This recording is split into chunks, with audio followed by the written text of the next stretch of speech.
시누이 영숙이 송편을 한 입 베어 물며 말했습니다. 언니, 송편이 좀 질긴데요?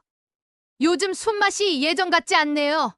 철수가 술잔을 들며 거들었습니다. 맞는 말이지. 요즘 내가 차리는 상은 정성이 없어. 대충이지. 정희는 젓가락을 내려놓으며 떨리는 목소리로 말했습니다. 당신 어머니 제사, 내가 30년을 모셨잖아요. 이제 좀 쉬고 싶단 말은 왜 못해요? 순간 철수의 눈이 번쩍이며 소리쳤습니다. 그 입 다물어.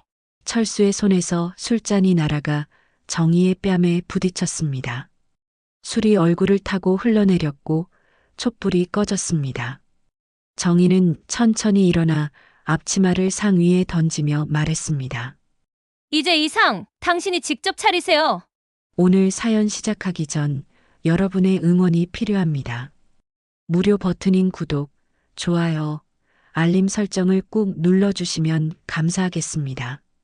그럼 오늘 사연을 시작하겠습니다. 9월의 가을 햇살이 주방 창문으로 스며들었습니다. 오후 3시 김정희는 송편 반죽을 빚고 있었습니다. 쌀가루 사이로 손가락이 파고들 때마다 하얀 가루가 공중에 흩날렸습니다. 정희의 손은 익숙했습니다. 30년을 같은 자리에서 같은 일을 해왔으니까요. 여보, 또 물가 올랐대. 추석상 차릴 돈은 있냐? 거실에서 남편 박철수의 목소리가 들렸습니다. 철수는 소파에 앉아 뉴스만 보고 있었습니다. 정희는 대답하지 않았습니다. 대답해봤자 돌아오는 건 잔소리뿐이니까요. 송편소를 넣는 정희의 손놀림이 잠시 멈췄습니다. 식탁 위엔 이미 준비된 재료들이 가득했습니다. 배추, 무, 고사리, 도라지, 시금치. 장을 보러 새벽 시장에 나갔을 때 정희는 계산을 했습니다. 배추 한 포기 5,000원, 무 한 개 4,000원. 작년보다 전부 올랐습니다. 하지만 철수는 그런 걸 몰랐습니다. 장을 본 적이 없으니까요. 정희야, 배 좀 깎아놔. 어머니가 생전에 배를 좋아하셨잖아. 철수의 목소리가 다시 들렸습니다. 정희는 손을 씻고 배를 깎기 시작했습니다. 칼날이 배껍질을 벗겨낼 때마다 과즙이 흘러내렸습니다. 정희는 그 과즙을 보며 생각했습니다. 자신의 삶도 저렇게 깎여나간 게 아닐까요? 정희는 28배 철수와 결혼했습니다. 중매였습니다. 만난 지 석 달 만에 결혼식을 올렸고 시댁으로 들어갔습니다. 시어머니는 첫날부터 규칙을 정해줬습니다. 우리 집은 아침 일찍 일어나는 집안이다. 며느리는 새벽 6시에 일어나 밥을 해야 한다. 정희는 고개를 끄덕였습니다. 그게 며느리의 도리라고 배웠으니까요. 그렇게 30년이 흘렀습니다. 정희는 매일 새벽 6시에 일어나 밥을 했습니다. 명절엔 더 일찍 일어났습니다. 차례상을 차려야 했으니까요. 송편을 빚고 나물을 무치고 전을 부치고 고기를 삶았습니다. 손은 늘 분주했지만 마음은 늘 텅 비어 있었습니다. 언제부터였을까요? 명절이 기쁨이 아니라 의무가 된 건 어린 시절엔 명절이 기다려졌습니다. 엄마가 만들어주시던 송편이 맛있었고 새 옷을 입는 게 설렜습니다. 오빠들과 윷놀이를 하며 웃었고 아버지가 세뱃돈을 주실 때 행복했습니다. 하지만 시집을 온 뒤부터 명절은 전쟁터가 되었습니다. 시어머니는 까다로웠습니다. 송편이 왜 이렇게 크냐? 나물이 너무 짜다. 전이 기름지다. 매번 뭔가 잘못되었다고 했습니다. 정희는 참았습니다. 며느리니까요. 참아야 한다고 배웠으니까요. 시어머니의 잔소리를 들으며 정희는 속으로 눈물을 삼켰습니다. 3년 전 시어머니가 세상을 떠났습니다. 정희는 그제야 숨통이 트일 줄 알았습니다. 이제 편하게 명절을 보낼 수 있을 거라고 생각했습니다. 하지만 달라진 건 없었습니다. 시어머니 대신 남편이 잔소리를 이어받았고 정희는 여전히 차례상을 차렸습니다. 시계가 4시를 가리켰습니다. 정희는 반죽을 덮고 냉장고 문을 열었습니다. 나물을 무쳐야 했고, 전을 부쳐야 했고, 고기를 삶아야 했습니다. 해야 할 일이 산더미였습니다. 여보, 내일 동생네도 온대. 음식 좀 푸짐하게 준비해. 영숙이가 입이 까다롭잖아. 철수가 말했습니다. 정희는 한숨을 삼켰습니다. 시누이 영숙은 매년 명절 때마다 왔습니다. 그리고 매번 뭔가 트집을 잡았습니다. 언니, 작년보다 맛이 떨어졌네요. 이 나물은 너무 질겨요. 저는 좀 더 바삭하게 부치셔야죠. 영숙의 말은 칼날처럼 날카로웠습니다. 정희는 고사리를 손질하기 시작했습니다. 억센 줄기를 떼어내며 정희는 생각했습니다. 자신의 삶도 이 고사리 줄기처럼 억세고 질겼습니다. 하지만 아무도 그걸 알아주지 않았습니다. 창밖으로 낙엽이 떨어졌습니다. 노랗게 물든 은행잎이 바람에 흩날렸습니다. 정희는 그 낙엽을 바라보며 중얼거렸습니다. 내 재산은 없고 남의 제사만 지내는 인생이네. 정희의 어머니는 10년 전에 돌아가셨습니다. 하지만 정희는 어머니 제사를 한 번도 지내지 못했습니다. 시댁 제사가 너무 많았으니까요. 시어머니 제사, 시아버지 제사, 시할아버지 제사, 시할머니 제사까지 1년 12달이 제사였습니다. 정희는 시댁 조상들의 기일을 달력에 빨간 펜으로 표시해뒀습니다. 그 빨간 동그라미들이 정희의 삶을 올감했습니다. 어머니가 돌아가셨을 때 정희는 장례식장에 갔습니다. 하지만 이틀만 있다가 돌아와야 했습니다. 시댁에 일이 있다고 철수가 전화를 했으니까요. 빨리 와. 집안 대청소 해야 하잖아. 정희는 어머니의 관 앞에서 울지도 못하고 돌아왔습니다. 엄마, 미안해요. 딸이 불효했어요. 정희는 속으로 어머니께 사과했습니다. 살아계실 때도 자주 찾아뵙지 못했고 돌아가신 뒤에도 제대로 추모하지 못했습니다. 시댁 일에 치여 친정은 뒷전이었습니다. 어머니의 기일조차 정확히 기억하지 못하는 날이 많았습니다. 시댁 제사 준비에 정신이 없어서였습니다. 5시가 되자 해가 기울기 시작했습니다. 주방은 어두워졌고 정희는 불을 켰습니다. 형광등 불빛이 하얗게 주방을 밝혔습니다. 정희는 다시 반죽 앞에 섰습니다. 송편을 빚으며 정희는 생각했습니다. 30년을 이렇게 살았습니다. 시댁을 위해, 남편을 위해, 명절을 위해. 그렇다면 자신을 위한 시간은 언제 있었을까요? 없었습니다. 한 번도 없었습니다. 거울을 본 게 언제였는지 기억도 나지 않았습니다. 화장을 한 게 언제였는지도 몰랐습니다. 친구들을 만난 게 언제였는지도 가물가물했습니다. 정희의 삶에는 오로지 시댁과 남편과 명절만 있었습니다. 정희의 눈가가 촉촉해졌습니다.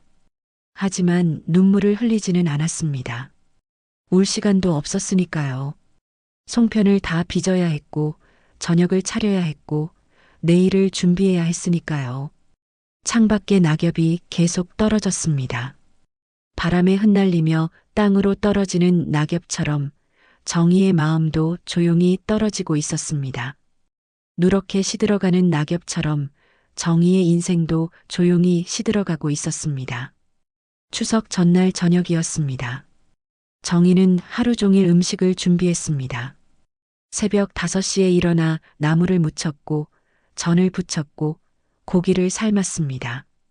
손은 기름 냄새로 가득했고 허리는 끊어질 듯 아팠습니다. 하지만 쉴 틈은 없었습니다. 저녁 6시에 시댁 식구들이 모이기로 했으니까요. 형님 왔습니다. 현관문이 열리며 시동생 박영호의 목소리가 들렸습니다. 영호의 아내와 아이들도 함께였습니다. 정희는 앞치마를 벗고 현관으로 나갔습니다. 어서 오세요. 들어오세요. 정희는 억지로 미소를 지었습니다. 영호의 아내는 정희를 스쳐 지나가며 거실로 들어갔습니다. 인사도 없었습니다. 정희는 익숙했습니다. 매년 명절 때마다 똑같았으니까요.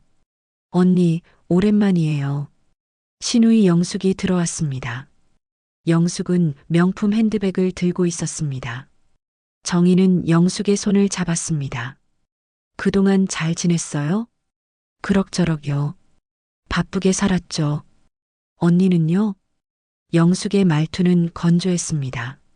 정희는 대답하지 않았습니다. 무슨 말을 해야 할지 몰랐으니까요.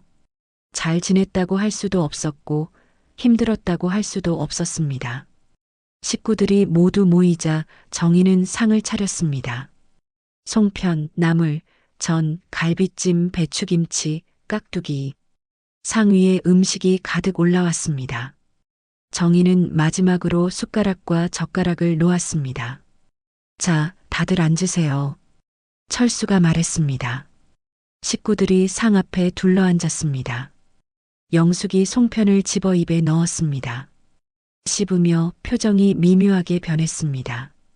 형수, 송편이 좀 질긴데요? 영숙이 말했습니다. 정희의 손이 멈췄습니다. 그래요? 미안해요. 반죽을 좀 오래 치댄 것 같네요. 정희는 조심스럽게 사과했습니다. 하지만 영숙은 멈추지 않았습니다. 요즘 손맛이 예전 같지 않네요.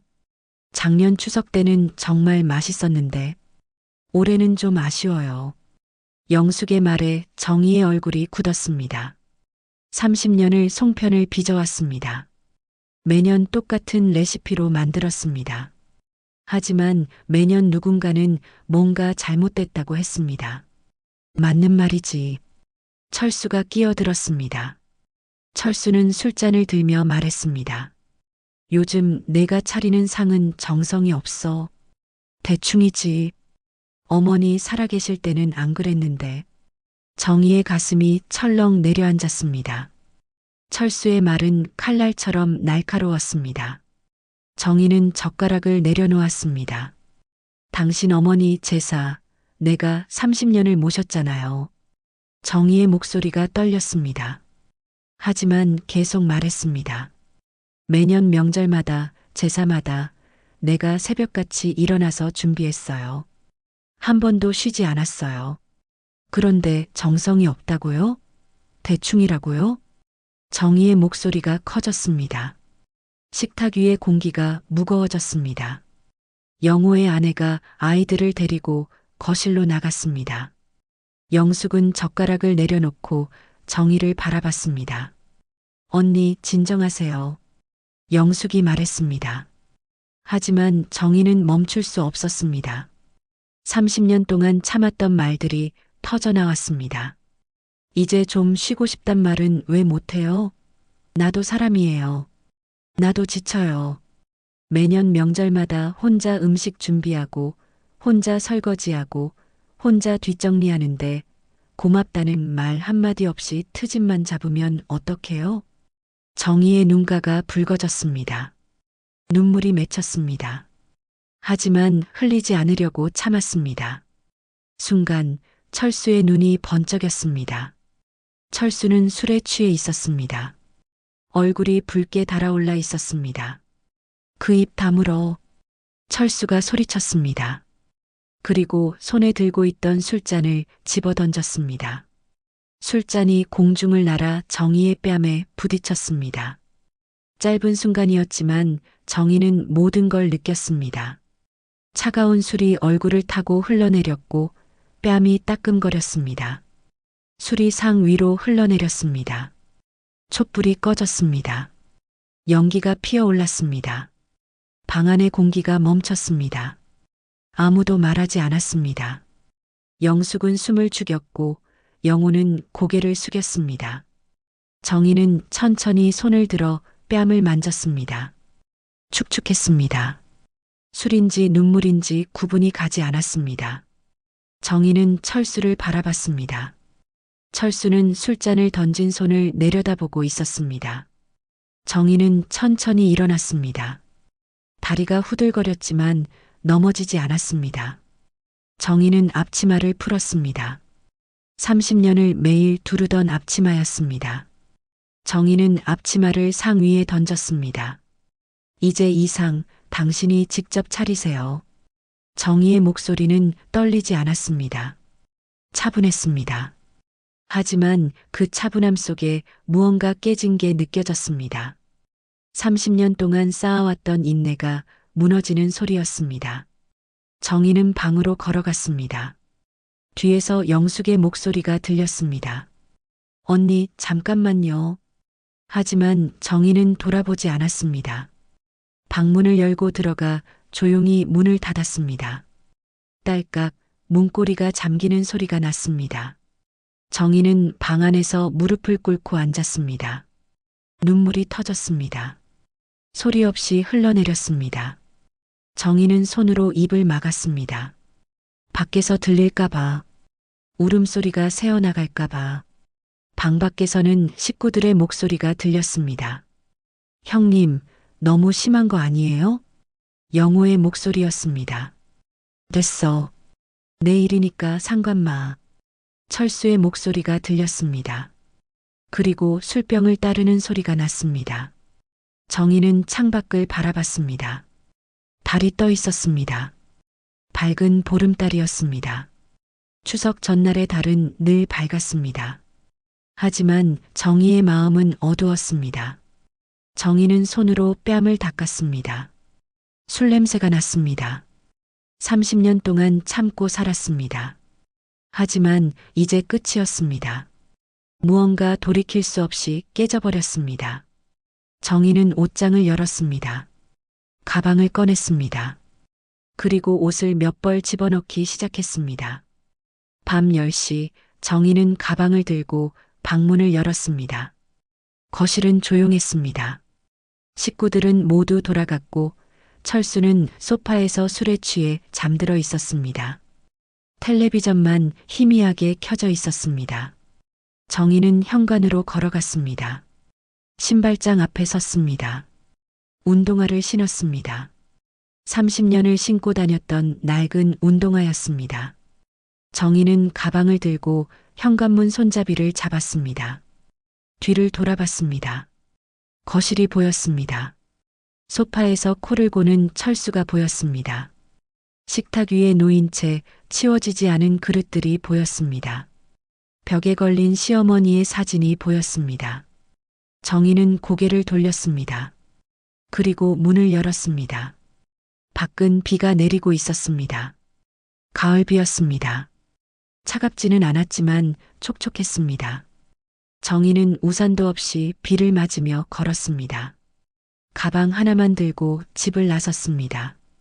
거리는 조용했습니다. 추석 전날이라 사람들은 모두 집에 있었습니다. 가족들과 음식을 나누고 이야기를 나누고 웃음을 나누고 있을 것입니다. 하지만 정희는 혼자였습니다. 정희는 골목길을 걸었습니다. 30년을 살았던 동네였습니다. 모퉁이의 슈퍼마켓, 건너편의 세탁소, 골목 끝의 약국, 모두 익숙한 풍경이었습니다. 하지만 오늘은 낯설게 느껴졌습니다. 비는 계속 내렸습니다. 정희의 머리카락이 젖었습니다. 옷이 젖었습니다. 하지만 정희는 멈추지 않았습니다. 계속 걸었습니다. 30년을 참았는데 이제는 나도 나를 좀 살아야지. 정희는 중얼거렸습니다. 목소리가 떨렸습니다. 두려웠습니다. 갈 곳도 없었고 할 일도 없었고 돈도 많지 않았습니다. 하지만 돌아갈 수는 없었습니다. 다시 그 집으로 돌아가면 또다시 술잔이 날아올 것입니다. 또다시 잔소리를 들어야 할 것입니다. 정희는 버스를 탔습니다. 시장 쪽으로 가는 버스였습니다. 버스 안은 거의 비어 있었습니다. 정희는 뒷자리에 앉았습니다. 창밖을 바라봤습니다. 비에 젖은 거리가 흘러갔습니다. 시장에 도착했습니다. 밤 11시였습니다. 시장은 문을 닫았지만 골목은 환했습니다. 가로등 불빛이 비에 젖은 길을 비쳤습니다. 정희는 골목을 걸었습니다. 부동산 중개소를 찾았습니다. 하지만 모두 문을 닫았습니다. 당연했습니다. 추석 전날 밤이었으니까요. 정희는 골목 끝 벤치에 앉았습니다. 가방을 무릎 위에 올려놓았습니다. 비를 맞으며 앉아 있었습니다. 이제 어떡하지? 정희는 중얼거렸습니다. 눈물이 났습니다. 하지만 울지 않으려고 참았습니다. 울면 무너질 것 같았습니다. 그때 누군가 다가왔습니다. 아줌마, 괜찮으세요? 젊은 여자였습니다. 우산을 들고 있었습니다. 정희는 고개를 들었습니다. 네, 괜찮아요. 정희는 억지로 미소를 지었습니다. 하지만 젊은 여자는 고개를 저었습니다. 괜찮아 보이지 않으세요? 혹시 갈 곳이 없으세요? 정희는 대답하지 못했습니다. 젊은 여자는 우산을 정희 위로 펼쳤습니다. 저 위층에 빈 원룸이 있어요. 월세인데 급하게 세입자를 구하고 있어요. 관심 있으세요? 정희는 젊은 여자를 바라봤습니다. 천사 같았습니다. 얼마예요? 보증금 없이 월 40만 원이에요. 좁긴 하지만 깨끗해요. 정희는 잠시 생각했습니다. 통장에 돈이 얼마 남지 않았습니다. 하지만 당장 비를 피할 곳이 필요했습니다. 볼 수 있을까요? 그럼요. 따라오세요. 젊은 여자는 정희를 이끌고 골목 안쪽으로 들어갔습니다. 낡은 건물이 있었습니다. 3층짜리 빌라였습니다. 계단을 올라 2층 끝 방 앞에 섰습니다. 젊은 여자가 문을 열었습니다. 작은 원룸이었습니다. 부엌과 방이 하나로 붙어 있었고 화장실은 안쪽에 있었습니다. 습했고 벽지는 낡았고 곰팡이 냄새가 났습니다. 하지만 정희는 마음에 들었습니다. 여기로 할게요. 정희가 말했습니다. 젊은 여자는 놀란 표정을 지었습니다. 안 둘러보셔도 돼요? 괜찮아요. 마음에 들어요. 정희는 미소 지었습니다. 30년 만에 자신만의 공간이 생겼습니다. 좁았고 낡았고 습했지만 누가 잔소리하지 않았습니다. 누가 술잔을 던지지 않았습니다. 계약을 했습니다. 정희는 통장에 있던 돈으로 첫 달 월세를 냈습니다. 젊은 여자는 열쇠를 건넸습니다. 힘든 일 있으셨나 봐요. 힘내세요, 아줌마. 젊은 여자는 따뜻하게 말했습니다. 정희는 고개를 끄덕였습니다. 고마워요. 젊은 여자가 떠나고 정희는 혼자 남았습니다. 방 한가운데 섰습니다. 텅 비어 있었습니다. 이불도 없었고 가구도 없었고 아무것도 없었습니다. 하지만 정희는 행복했습니다. 정희는 가방을 내려놓았습니다. 그리고 바닥에 앉았습니다. 창밖을 바라봤습니다. 비가 계속 내렸습니다. 가로등 불빛이 비를 비쳤습니다. 정희는 눈을 감았습니다. 깊게 숨을 들이쉬었습니다. 곰팡이 냄새가 났지만 상관없었습니다. 자유의 냄새였으니까요. 며칠이 지났습니다. 정희는 시장을 돌아다녔습니다. 일자리를 찾았습니다. 반찬가게, 식당, 청소일, 여러 곳에 물어봤습니다. 하지만 쉽지 않았습니다. 나이가 많다는 이유로, 경력이 없다는 이유로 거절당했습니다. 그러던 중 시장 입구의 작은 반찬가게 앞을 지나게 됐습니다. 가게 문에 구인 종이가 붙어 있었습니다. 정희는 가게 안으로 들어갔습니다. 사장님, 일 구하러 왔습니다. 정희가 말했습니다. 사장님은 50대 중반의 여자였습니다. 정희를 위아래로 훑어봤습니다. 요리할 줄 아세요? 네, 30년 동안 했습니다. 정희는 자신 있게 대답했습니다. 사장님은 고개를 끄덕였습니다. 내일부터 나오세요. 아침 6시까지요. 정희는 가슴이 뛰었습니다. 일자리를 구했습니다. 30년 만에 처음으로 자신의 이름으로 일을 하게 됐습니다. 다음 날부터 정희는 반찬 가게에서 일했습니다. 나물을 무치고 전을 부치고 고기를 삶았습니다. 시댁에서 하던 일과 똑같았습니다. 하지만 마음은 달랐습니다. 이모님, 이 고등어 조림 너무 맛있어요. 손님이 말했습니다. 정희는 웃었습니다. 30년 만에 처음으로 자신의 손맛이 감사받는 순간이었습니다. 추석이 지나고 일주일이 흘렀습니다. 철수는 혼자 집에 앉아 있었습니다. 텔레비전을 켜놨지만 무슨 내용인지 들어오지 않았습니다. 거실은 조용했습니다. 너무 조용했습니다. 정의가 없었습니다. 일주일 동안 철수는 정의를 찾지 않았습니다. 자존심이 허락하지 않았습니다. 아내가 집을 나갔다는 사실 자체가 창피했습니다. 30년을 함께 살았는데 술잔 하나 때문에 집을 나가다니. 철수는 화가 났습니다. 과하게 구는 거야. 조금만 기다리면 돌아오겠지. 철수는 혼잣말을 했습니다. 하지만 정희는 돌아오지 않았습니다. 사흘째 되던 날 동생 영호가 전화를 했습니다. 형님, 형수님 어디 계세요? 명절 이후로 연락이 안 돼요. 철수는 대충 둘러댔습니다. 친정에 갔어. 오래 못 갔었잖아. 거짓말이었습니다. 정희의 친정은 멀리 있었고 부모님은 이미 돌아가셨습니다. 하지만 영호는 더 묻지 않았습니다. 나흘째 되던 날 시장에서 아는 사람을 만났습니다. 동네 구멍가게 주인 아저씨였습니다. 박 사장님, 요즘 부인 안 보이던데요? 어디 가셨어요? 철수는 웃으며 대답했습니다. 집안일 보러 좀 나갔습니다. 아, 그러시구나.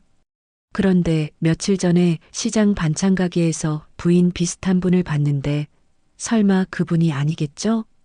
철수의 얼굴이 굳었습니다. 네, 아닐 겁니다. 철수는 황급히 자리를 떠났습니다. 귀가 뜨거웠습니다. 동네 사람들이 알고 있었습니다. 정희가 시장에서 일하고 있다는 걸. 닷새째 되던 날 영숙이 집으로 찾아왔습니다. 오빠, 언니가 시장 반찬 가게에서 일한다던데요? 사실이에요? 영숙이 물었습니다. 철수는 소파에 앉아 고개를 돌렸습니다. 그게 무슨 상관이야? 오빠, 체면이 있지. 언니가 밖에서 일하시면 사람들이 뭐라고 하겠어요? 우리 집안이 가난해서 며느리를 내보냈다고 할 거예요. 영숙의 말에 철수는 화가 났습니다. 그럼 어떡하라고? 내가 가서 데려오라고? 당연하죠. 오빠가 잘못했으면 사과하고 언니를 모셔와야죠. 영숙의 말이 끝나자마자 철수는 벌떡 일어났습니다. 나간 건 그 여자야. 내가 뭘 잘못했어? 남편이 한마디 했다고 집을 나가? 그게 말이 돼? 철수는 소리쳤습니다. 영숙은 한숨을 쉬며 고개를 저었습니다. 오빠, 정신 차리세요. 언니가 30년 동안 얼마나 고생하셨는데요. 영숙은 더 이상 말하지 않고 집을 나갔습니다. 철수는 혼자 남았습니다. 그날 밤 철수는 잠을 이루지 못했습니다. 영숙의 말이 머릿속을 맴돌았습니다. 언니가 30년 동안 얼마나 고생하셨는데요. 철수는 천장을 바라봤습니다. 30년. 정희와 함께 산 시간이었습니다. 하지만 철수는 정희가 무엇을 했는지 제대로 알지 못했습니다. 매일 아침 밥상이 차려져 있었고 옷이 깨끗하게 빨려 있었고 집이 정돈되어 있었습니다. 당연한 줄 알았습니다. 일주일이 지났습니다. 철수는 냉장고 문을 열었습니다. 텅 비어 있었습니다. 아니, 정확히는 썩은 음식들이 가득했습니다.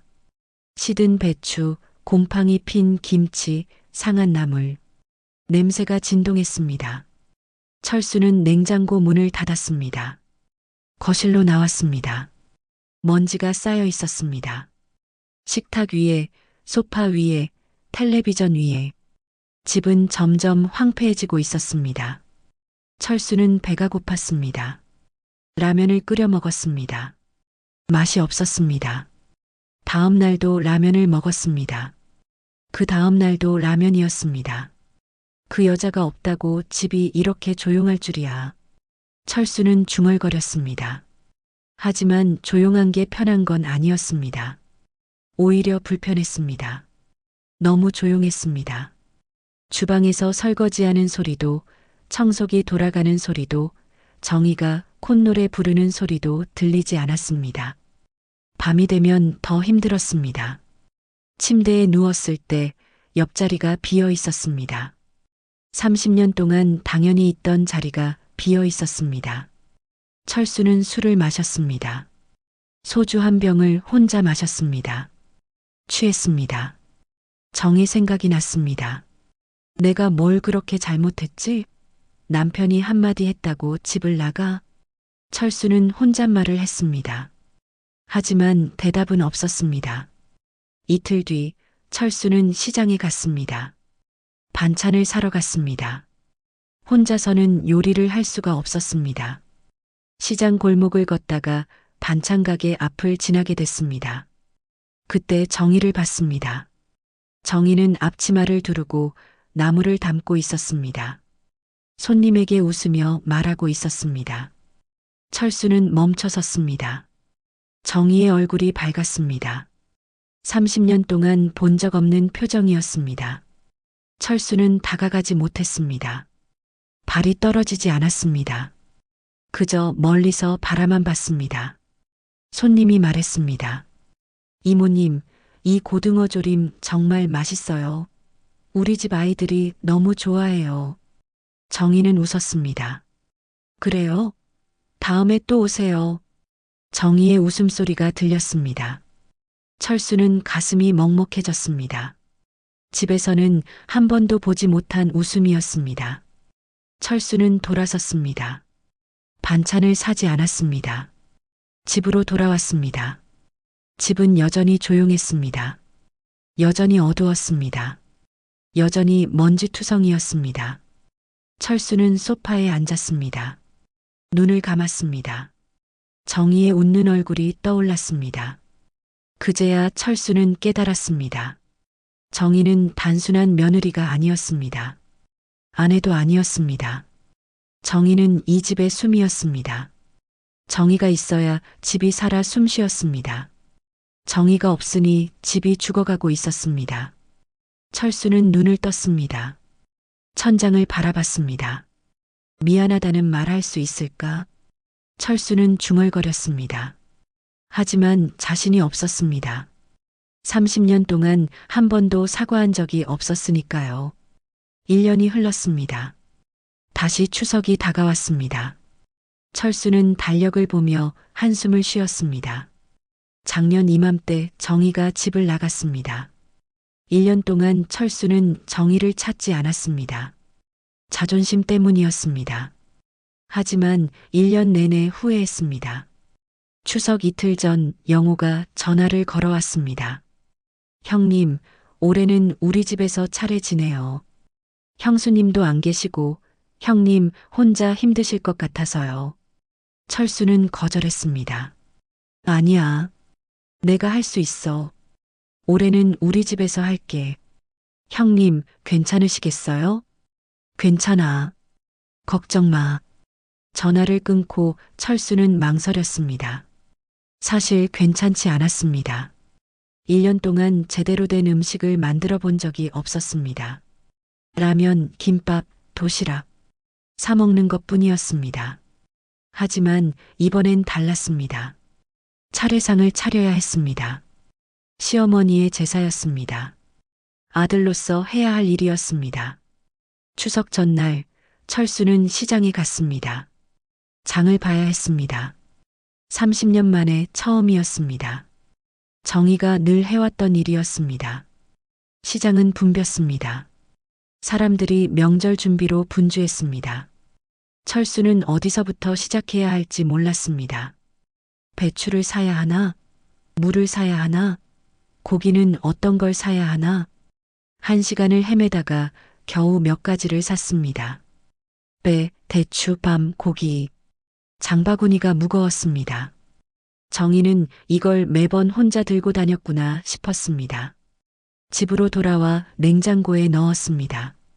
내일 아침 일찍 일어나 차례상을 차려야 했습니다. 그날 밤 철수는 잠을 이루지 못했습니다.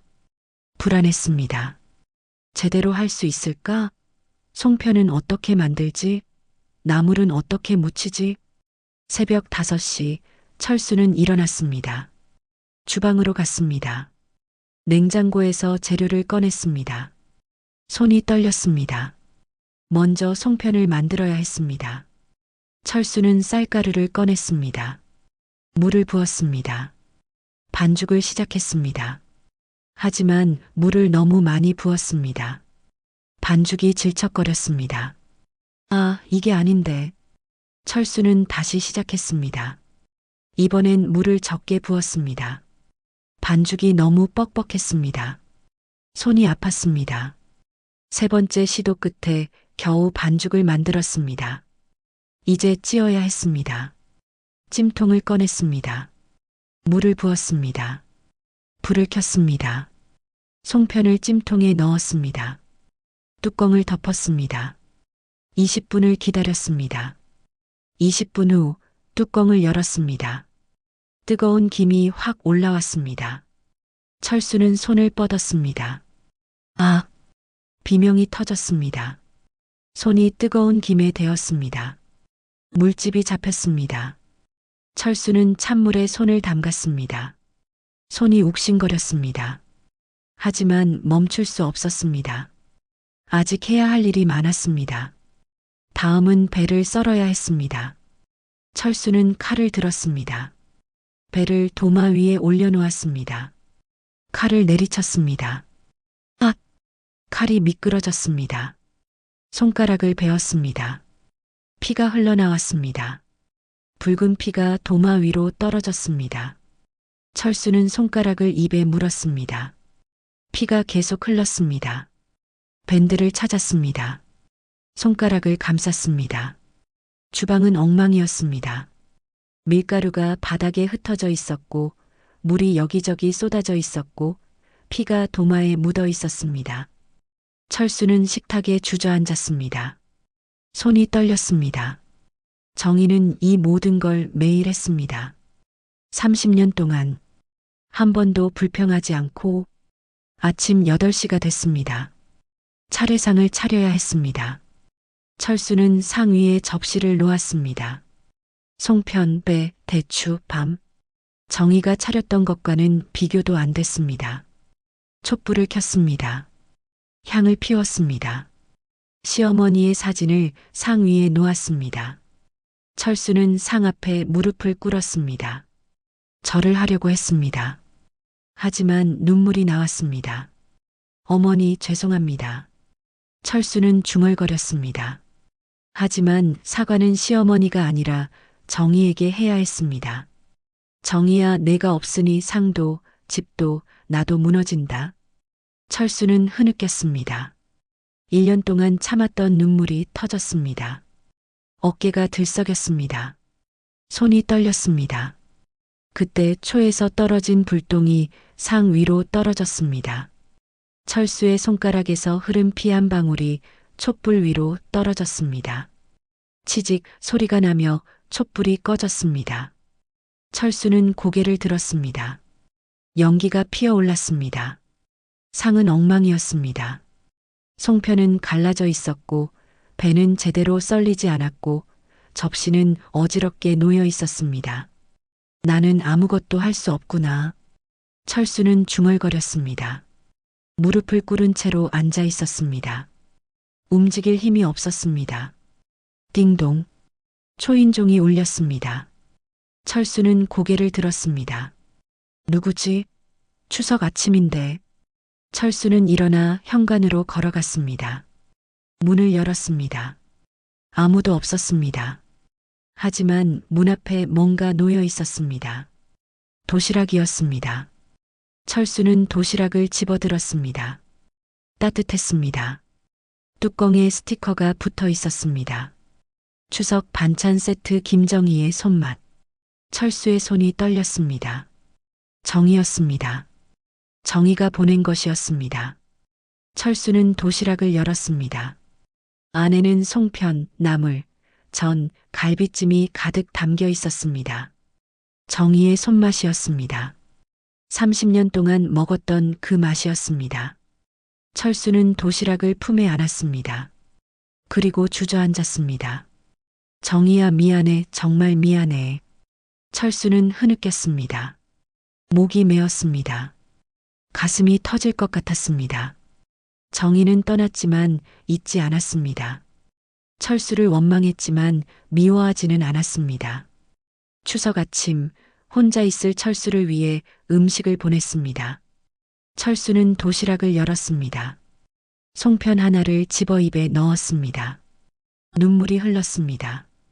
맛있었습니다. 30년 동안 당연하게 먹었던 맛이었습니다. 하지만 이제야 알았습니다. 이 맛이 얼마나 소중한지. 철수는 도시락을 안고 울었습니다.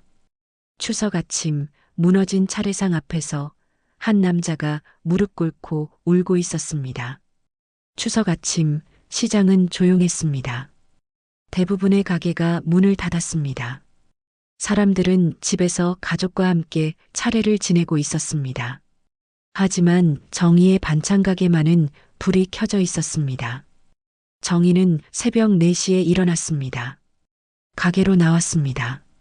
오늘은 특별한 날이었습니다. 명절에 집에 갈 수 없는 사람들, 차례상을 차릴 수 없는 사람들을 위해 가게 문을 열기로 했습니다. 사장님, 오늘도 일하세요? 옆 가게 주인이 물었습니다. 정희는 미소 지으며 대답했습니다. 네, 오늘 필요한 분들이 계실 것 같아서요. 정희는 주방으로 들어갔습니다. 송편을 쪘습니다. 나물을 무쳤습니다. 전을 부쳤습니다. 갈비찜을 만들었습니다. 1년 동안 갈고 닦은 솜씨였습니다. 손님들이 하나둘 들어오기 시작했습니다. 첫 손님은 젊은 남자였습니다. 작업복을 입고 있었습니다. 추석 반찬 좀 싸주세요. 공사장에서 일하느라 고향에 못 가요. 정희는 도시락을 푸짐하게 담아줬습니다. 송편도 더 넣어줬습니다. 고생하시네요. 맛있게 드세요. 남자는 고개를 숙이며 감사했습니다. 감사합니다. 덕분에 명절 같네요. 두 번째 손님은 할머니였습니다. 허리가 굽은 할머니였습니다. 혼자 사는데 차례상을 못 차리겠어요. 나물 좀 주세요. 정희는 나물을 담으며 물었습니다. 가족들은 어디 계세요? 다들 바쁘다고 연락이 없어요. 뭐, 괜찮아요. 이제 익숙해요. 할머니의 목소리는 쓸쓸했습니다. 정희는 가슴이 아팠습니다. 할머니는 자신의 미래 모습 같았습니다. 정희는 도시락을 더 챙겨줬습니다. 이거 가져가세요. 서비스예요. 에이, 미안해서 어떡해요.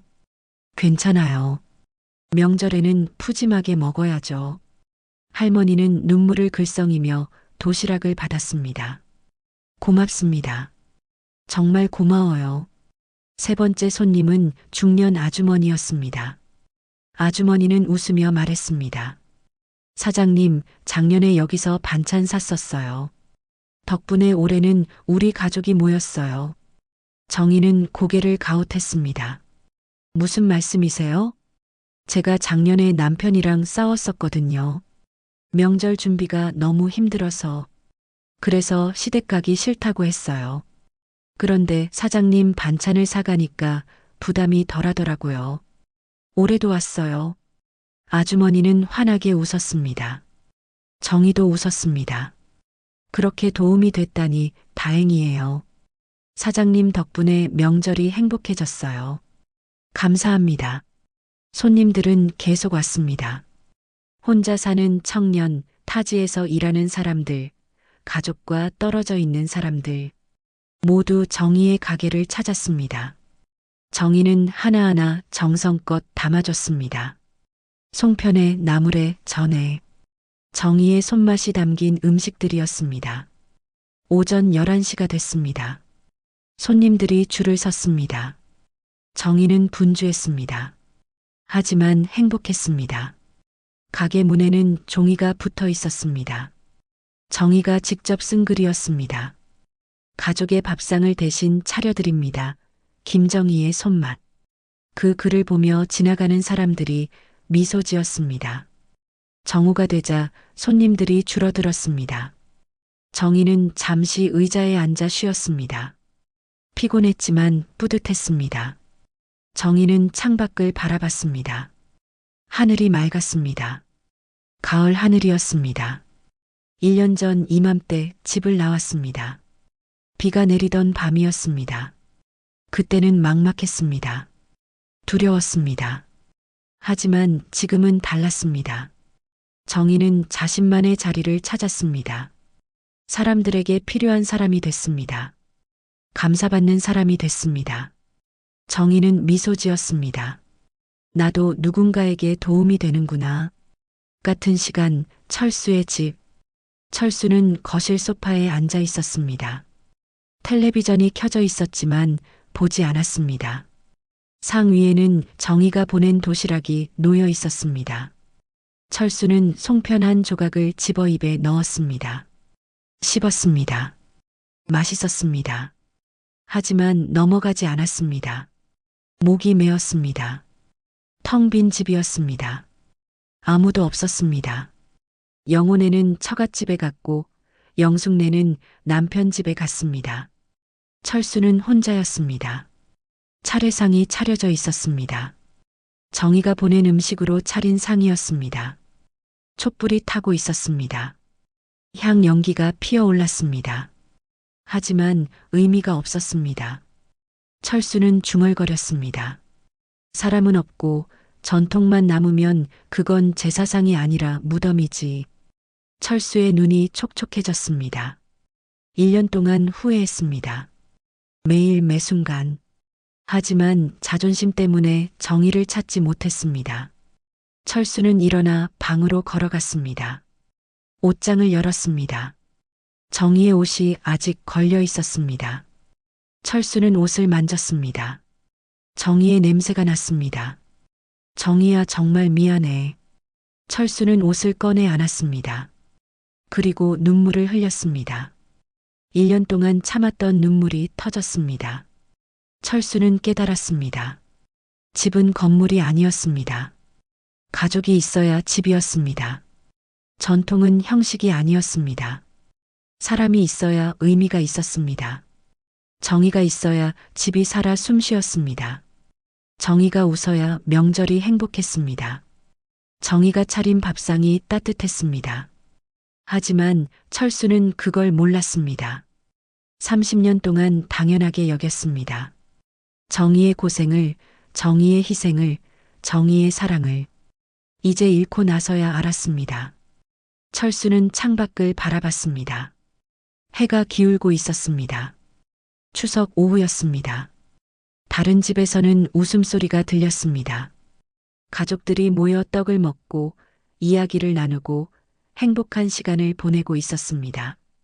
하지만 철수의 집은 조용했습니다. 텅 비어 있었습니다. 철수는 다시 거실로 나왔습니다. 차례상 앞에 무릎을 꿇었습니다. 시어머니의 사진을 바라봤습니다. 어머니, 제가 잘못했습니다.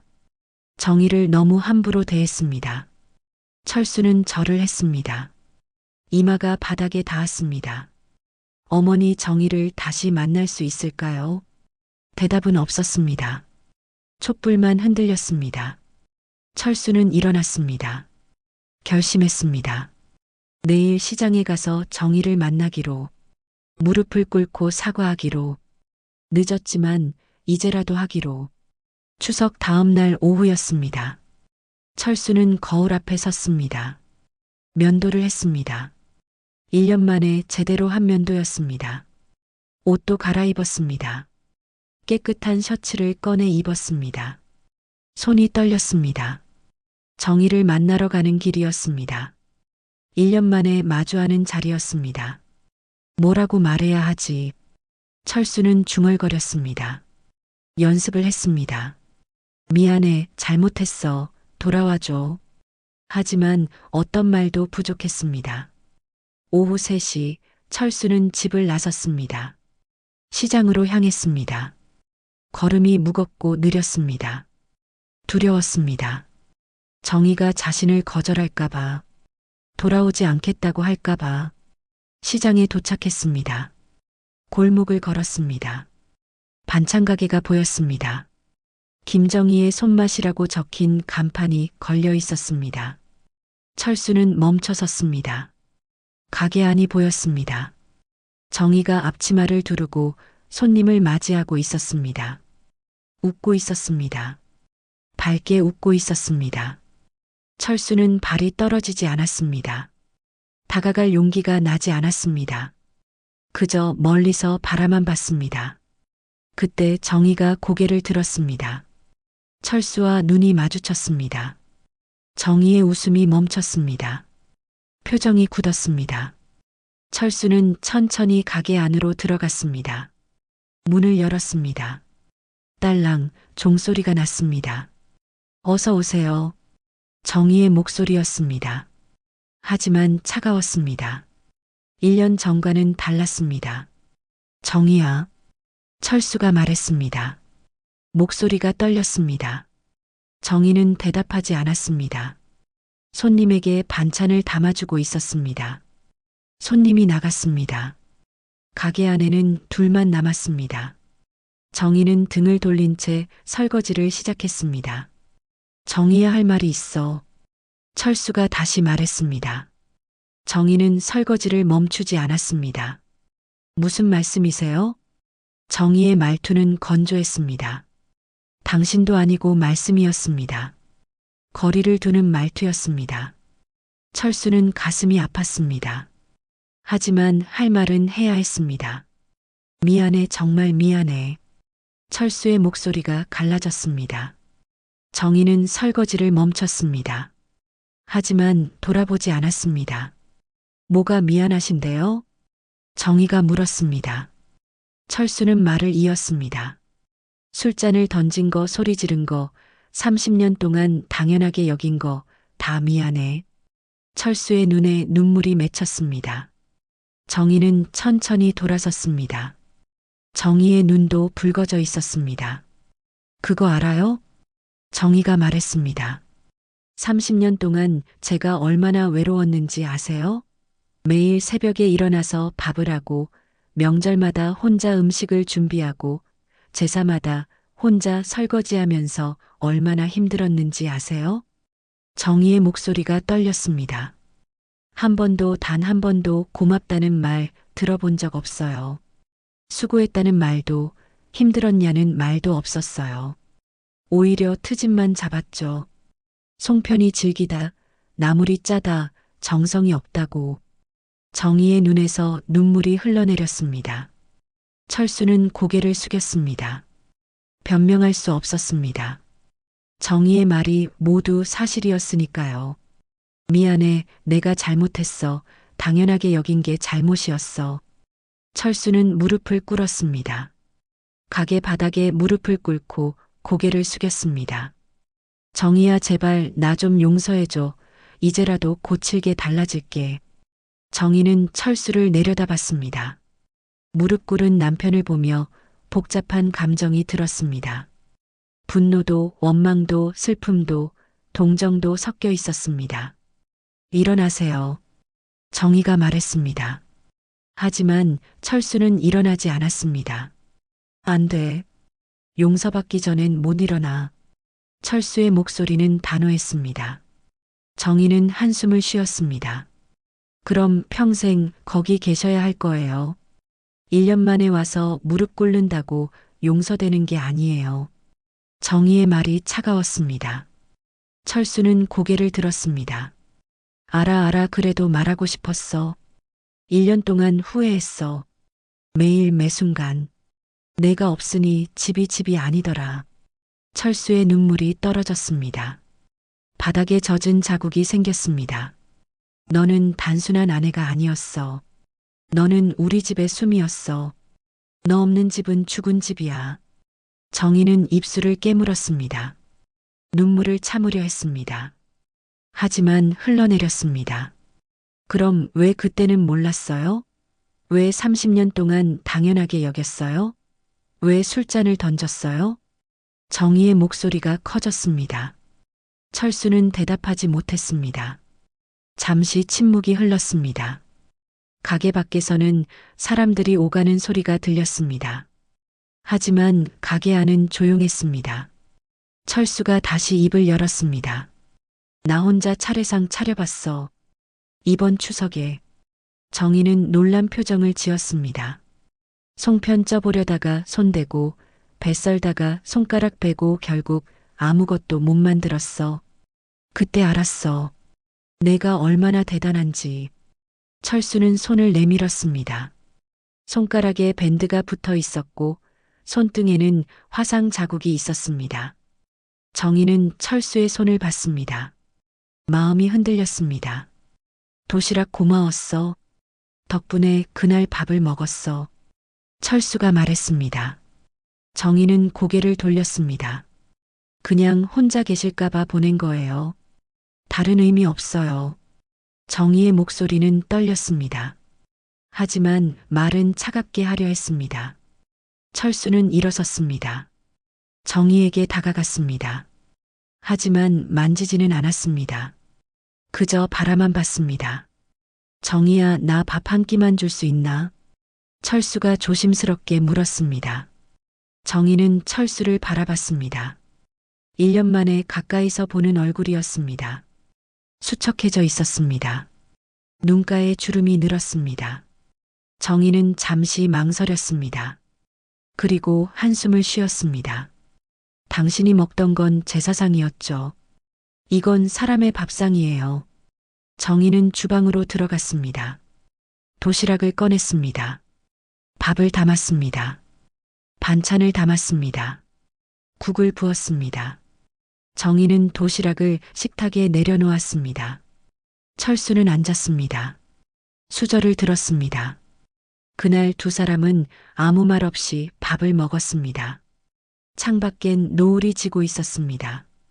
붉은 노을이 가게를 물들였습니다. 은은한 국화향이 흘렀습니다. 철수는 밥을 먹으며 눈물을 흘렸습니다. 정희는 그런 철수를 바라보며 복잡한 표정을 지었습니다. 용서는 쉽지 않았습니다. 하지만 시작은 할 수 있었습니다. 다시 1년이 흘렀습니다. 두 번째 추석이 다가왔습니다. 정희의 반찬 가게는 이제 동네에서 유명했습니다. 손님들이 줄을 섰고 예약이 밀렸습니다. 정희의 손맛을 찾는 사람들이 많았습니다. 철수는 1년 동안 매주 가게에 왔습니다. 밥을 먹으러 왔습니다. 처음엔 어색했습니다. 말도 제대로 나누지 못했습니다. 하지만 시간이 지나며 조금씩 가까워졌습니다. 정희는 철수를 용서하지는 않았습니다. 아직 마음의 상처가 남아 있었습니다.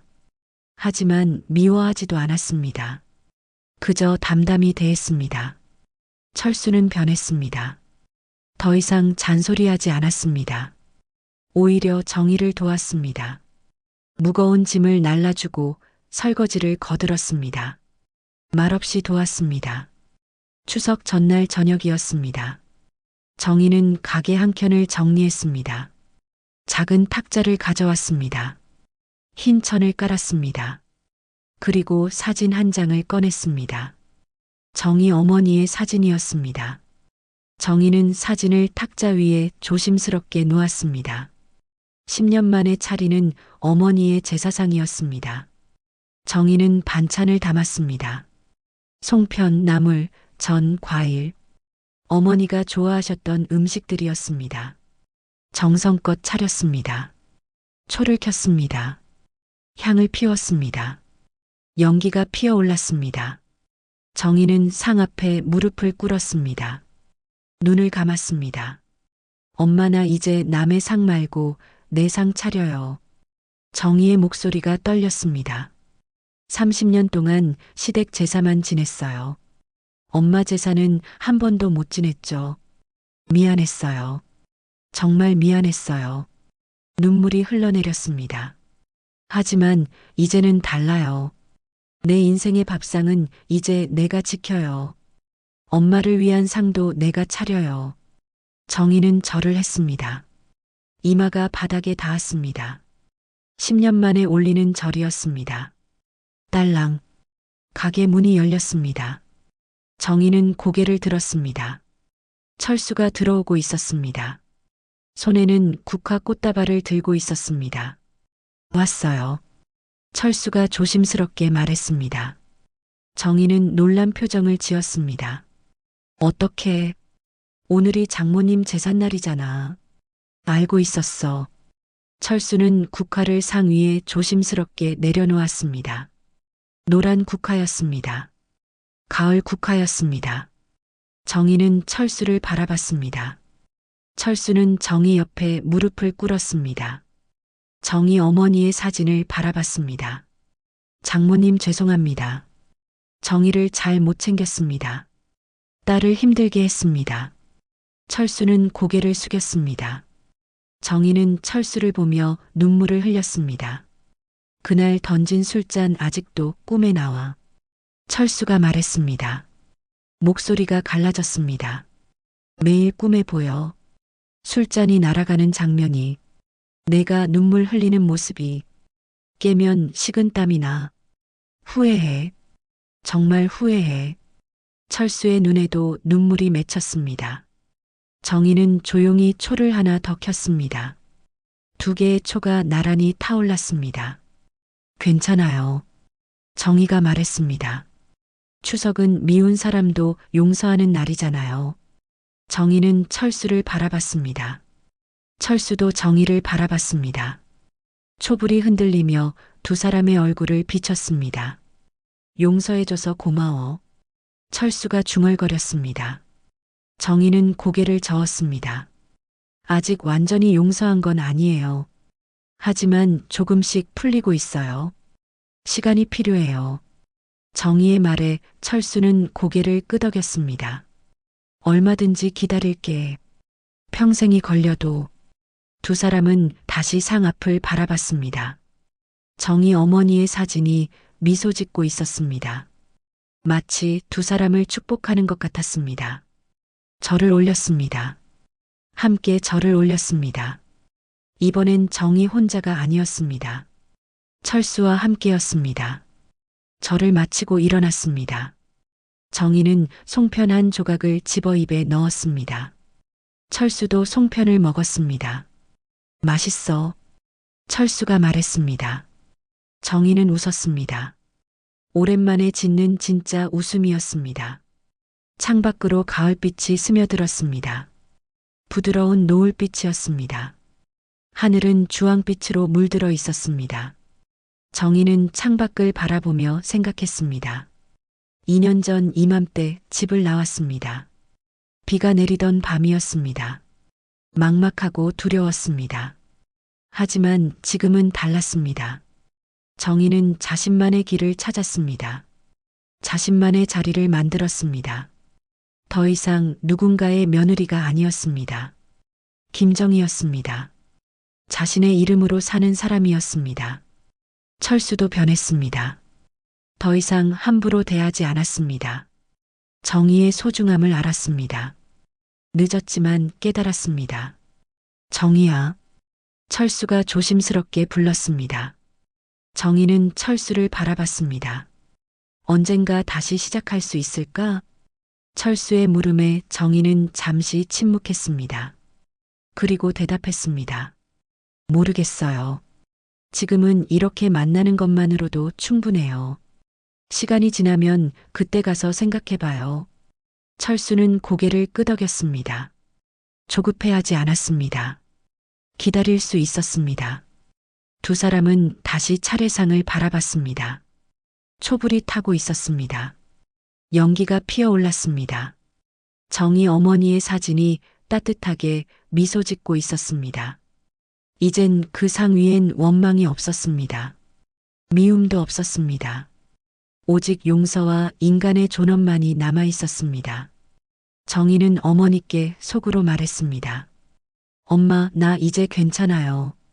내 인생을 살고 있어요. 내가 원하는 대로 살고 있어요. 밤이 깊어갔습니다. 촛불은 계속 타올랐습니다. 정희와 철수는 나란히 앉아 어머니를 추모했습니다. 가게 밖에서는 사람들이 지나갔습니다. 명절을 보내러 가는 사람들이었습니다. 웃음소리가 들렸습니다. 행복한 소리였습니다. 정희는 창밖을 바라보며 미소 지었습니다. 이제 정희도 행복했습니다. 완전한 행복은 아니었습니다. 아직 아물지 않은 상처도 있었습니다. 하지만 치유되고 있었습니다. 조금씩 천천히. 철수는 정희 옆에 앉아 있었습니다. 말없이 함께 있었습니다. 그것만으로도 충분했습니다. 촛불이 점점 작아졌습니다. 마지막 불꽃이 흔들렸습니다. 그리고 꺼졌습니다. 하지만 어둡지 않았습니다. 창밖의 가로등이 가게를 밝혔습니다. 따뜻한 불빛이었습니다. 정희는 일어났습니다. 상을 정리했습니다. 철수도 도왔습니다. 함께 설거지를 했습니다. 말없이 조용히. 모든 정리가 끝났습니다. 정희는 앞치마를 벗었습니다. 철수는 가게 문을 잠갔습니다. 집까지 바래다 줄까? 철수가 물었습니다. 정희는 고개를 끄덕였습니다. 그래요. 두 사람은 골목을 걸었습니다. 나란히 걸었습니다. 가을밤 공기가 선선했습니다. 달이 밝았습니다. 정희의 원룸 앞에 도착했습니다. 정희는 문을 열려다 멈췄습니다. 철수를 돌아봤습니다. 고마워요. 오늘. 아니야. 내가 고마워. 철수는 정희를 바라봤습니다. 더 이상 말하지 않았습니다. 그저 바라만 봤습니다. 정희는 미소 지었습니다. 그리고 문을 열고 들어갔습니다. 철수는 정희가 들어갈 때까지 기다렸습니다. 불이 켜지는 걸 확인하고 돌아섰습니다. 정희는 창가에 섰습니다. 철수가 골목을 걸어가는 모습을 봤습니다. 등이 굽어 있었습니다. 걸음이 느렸습니다. 늙어가고 있었습니다. 정희도 늙어가고 있었습니다. 하지만 이제는 자신을 위해 살고 있었습니다. 그것으로 충분했습니다. 오늘 사연을 들어주셔서 고맙습니다. 공감해 주시고 마음을 나눠주셔서 더 따뜻한 시간이 되었습니다. 구독과 좋아요, 알림 설정, 그리고 댓글은 저에게 큰 격려가 됩니다. 감사합니다.